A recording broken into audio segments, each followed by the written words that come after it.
Pipé prépare un anniversaire parfait pour son fils de 4 ans. Mais il s'effondre juste après avoir soufflé ses bougies d'anniversaire. À l'hôpital, le médecin dit qu'il y a du poison dans l'organisme de son fils. Quel poison et comment est-il arrivé là? Pipé était très excité à son réveil. Son fils allait avoir 4 ans et, aux côtés de son mari Brian, elle avait prévu de lui offrir une fête d'anniversaire de rêve. Elle a jeté un coup d'œil à Brian, qui dormait encore, et a pensé à leur fils, Daniel, qui a hérité du physique de son père.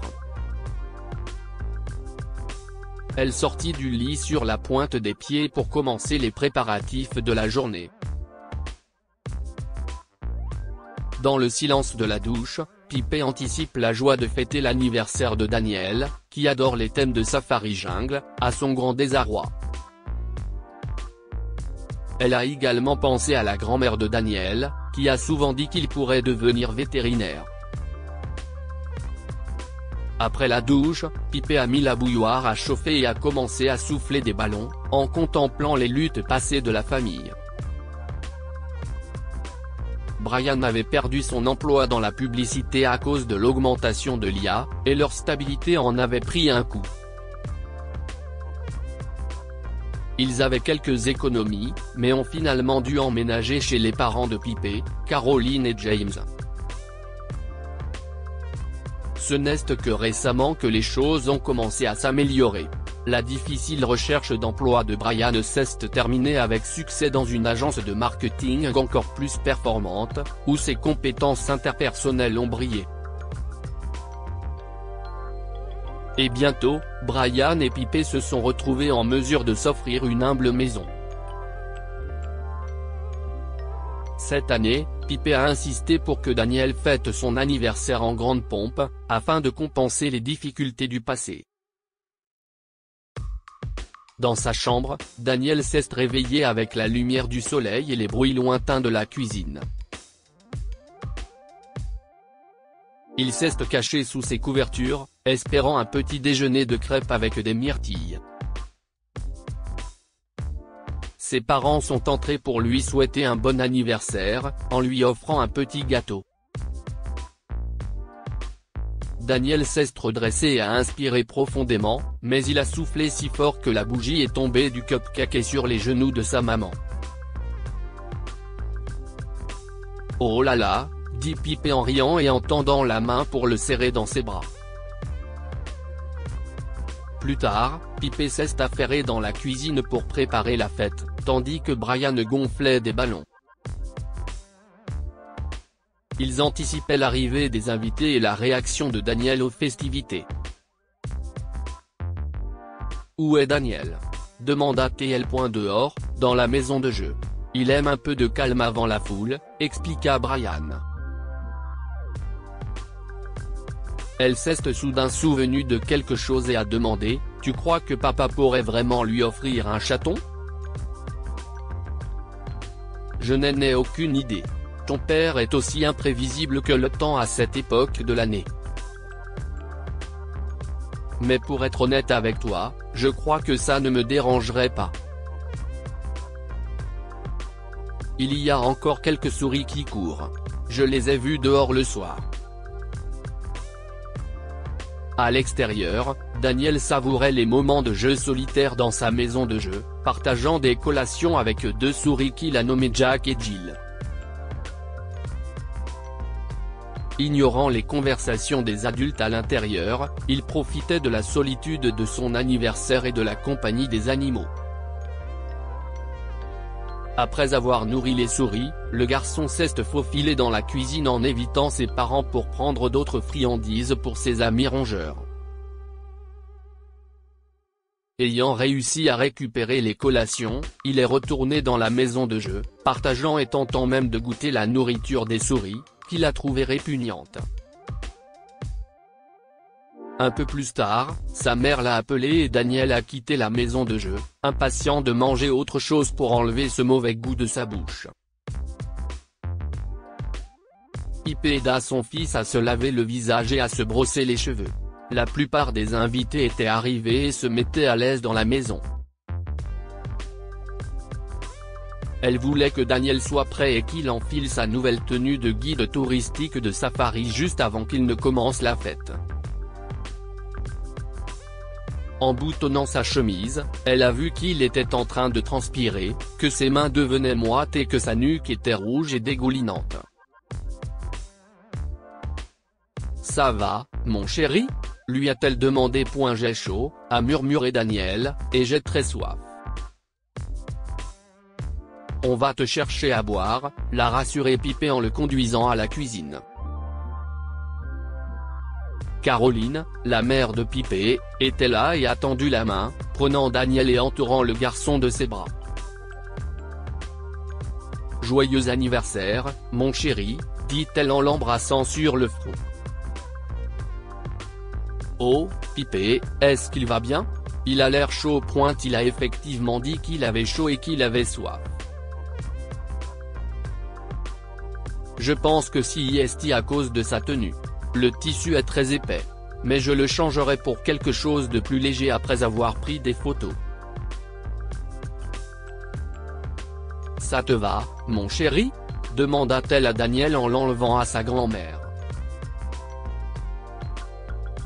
Le petit garçon a acquiescé. Alors qu'il naviguait dans la maison au thème safari, débordant d'invités et de décorations, Daniel se sentait de plus en plus mal.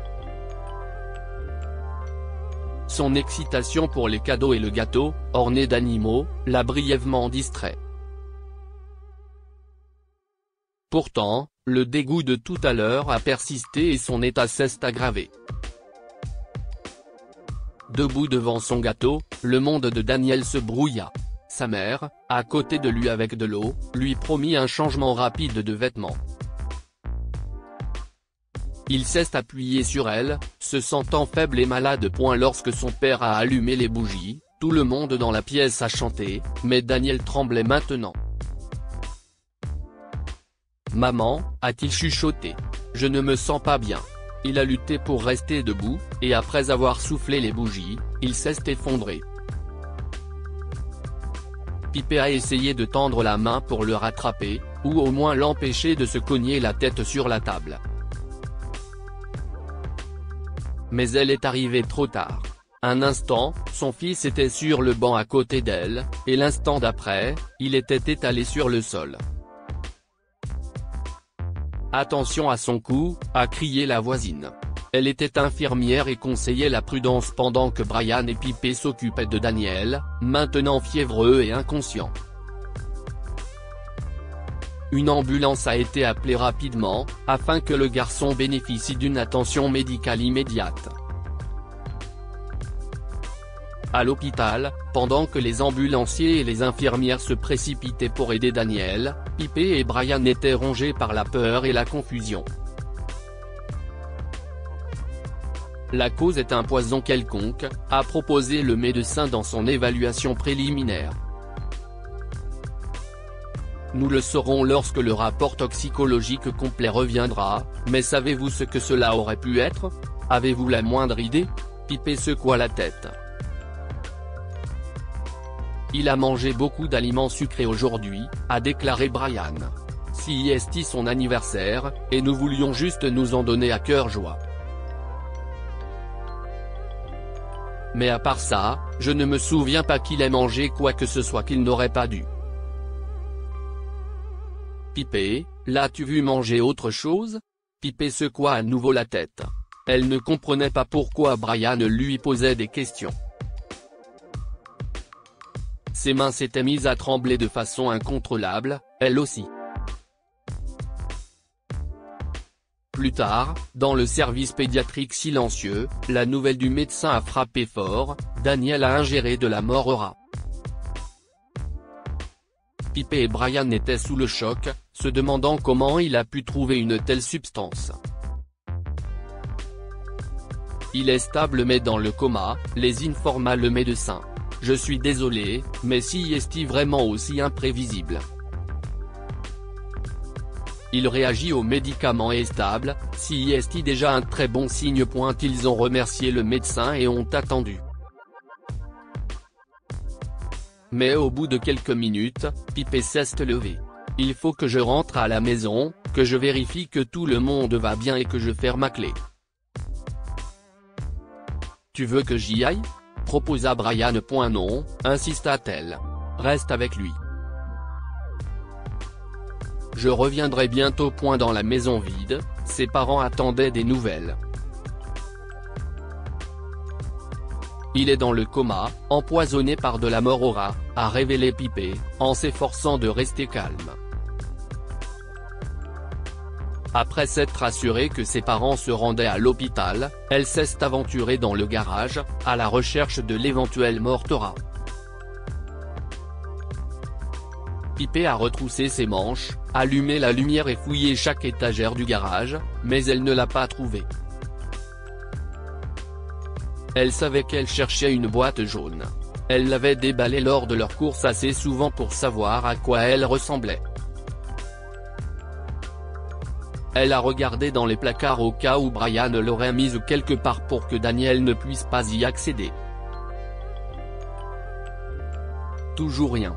Mais il y avait un emballage dans la poubelle qui sentait les pastilles de poison pour souris. La vue de cet emballage l'a mise encore plus en colère contre son mari.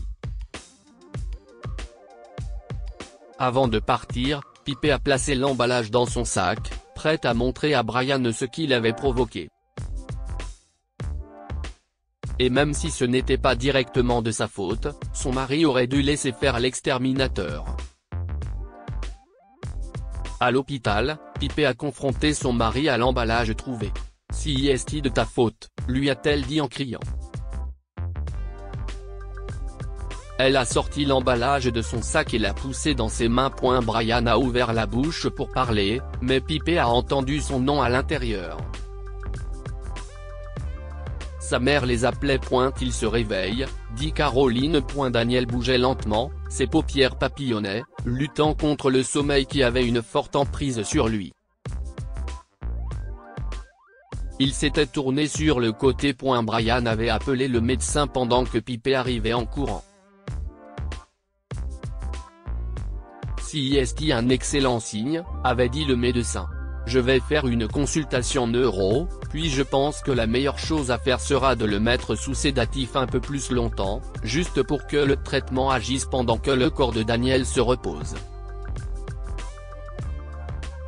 Mais nous devons découvrir d'où vient le poison. Jack et Jill, les souris de la maison de jeu, croassa Daniel, tout en expliquant qu'il avait mangé les friandises de la boîte jaune du garage. Brian réalisa la gravité de la situation, se rappelant qu'il avait trompé Daniel sur le but des boulettes pour protéger l'innocence de l'enfant. Le médecin, qui évaluait Daniel, l'a sévèrement mis en garde contre la répétition de tels actes, soulignant la gravité de l'ingestion de poison. Maintenant, il faut que tu te reposes, a dit le médecin. Je vais te donner quelque chose pour t'aider à dormir, d'accord ? Si juste pour un petit moment, afin que ton corps puisse se reposer. Tu seras réveillé dans quelques heures, et je pense que nous pourrons alors tous fêter ton anniversaire. Alors que Daniel sombrait dans un sommeil médicamenteux, Pipé ressentit une vague de soulagement. Le médecin les rassura en disant, « Il est jeune et se rétablira rapidement ». La quantité de poison était faible, heureusement. Après quelques heures, Caroline a renvoyé Brian et James à la maison. Elle a dit à Pipé qu'il avait besoin de sortir pour faire quelque chose avec toute leur énergie refoulée. La mère de Pipé détestait faire les 100 pas, et c'est exactement ce qu'il avait fait. Caroline leur a donc dit de rentrer à la maison, de rapporter de la nourriture parce qu'elle allait devoir attendre longtemps, et de s'emparer de quelques décorations. Elle a dit qu'il était important que Daniel se réveille en voyant des choses brillantes et joyeuses. Une fois seule, Pipé a exprimé ses frustrations à l'égard de sa mère. « Je n'essaie pas de lui faire des reproches », a-t-elle avoué en respirant difficilement par le nez. Caroline lui a pris la main. Ce sont des choses qui arrivent, Pipé. Daniel ne faisait que partager, un trait de caractère qu'il a appris de vous deux. Personne n'est à blâmer. Pipé acquiesça, toujours incertaine, mais voyant la sagesse des paroles de sa mère. Lorsque Daniel s'est réveillé, la chambre était ornée de ballons et de serpentins. Sa famille était là, mettant en place un semblant de fête d'anniversaire. « Je peux avoir une part de gâteau maintenant ?» demanda-t-il, la voix faible mais pleine d'espoir. Tout le monde a ri, soulagé. Avant de quitter l'hôpital, Brian a accepté d'appeler un exterminateur, privilégiant la sécurité aux économies.